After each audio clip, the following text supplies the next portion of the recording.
Hello guys, welcome back to Pico CTF. Today I'm showing you myself for Quantum Scrambler. So here's the code we're given. Right here. You see main, get flag just opens, makes an ORD, and then hex. So ORD makes the string into a number, the corresponding number, and then we're taking the hex of that number and then we're converting it all back into a string. So that's returned, and then we go to the scrambler cipher, scramble it all up, and then we're going to print the cipher. Boom. So here's what it looks like.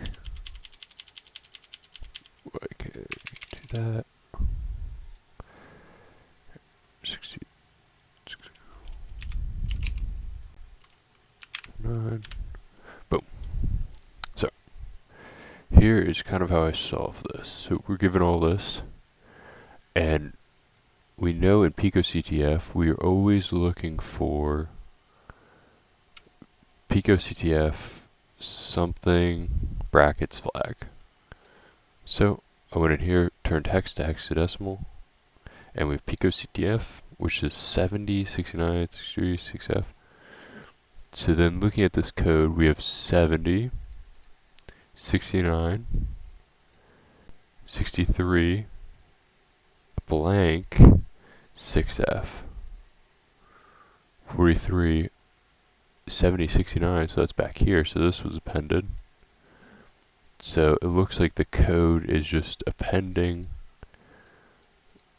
the first value, which is nothing, and then I guess the 0th value, whatever, nothing, and then it appends it, and now this is the new value, so that appends, so on and so forth, and it just keeps appending a list, makes a giant list. So I solve this, update this, 63079. So we're connecting to Pico like normal, receiving all the data back, so we're receiving the hex, and then I'm using the AST library, which is abstract string. I think I have it up here. Oops. Abstract string module, working tool. So what this is doing is trying to evaluate this hex code that comes back, because it comes back as a string. It's all gross looking when it prints. So it's going to turn it back into a list for us. So then we're going to iterate through the list. So every value in this list, every sublist within the list. And then for every sublist within the list, we're going to look at every value. So we get 70, 69, 63, or 70, 69, and then we're going to go back up to the I. We get 63, nothing, 6F. So what I'm doing here is I'm saying if the length of string of Z, this is important because Z can also be a list. So there's some lists that are 4, so you have to just convert to a string. So I'm taking the length of that, and if it's equal to 4, so 0x70, that's 4. So I want that, I want that. I don't care when it's nothing, and I don't care when it's this giant sub list. So I'm only looking for the hex values.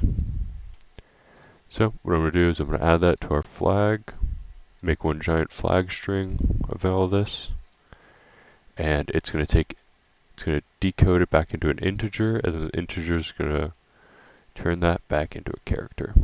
So we're doing the inverse of all of this. So we're converting it into a list, and then we're converting it to an integer from the hex, and then we're converting it to a char, which is the inverse of that. And then we've just bypassed all this by only looking for the hex values. So let's run it. Quant scram, boom. Python is weird. Copy that.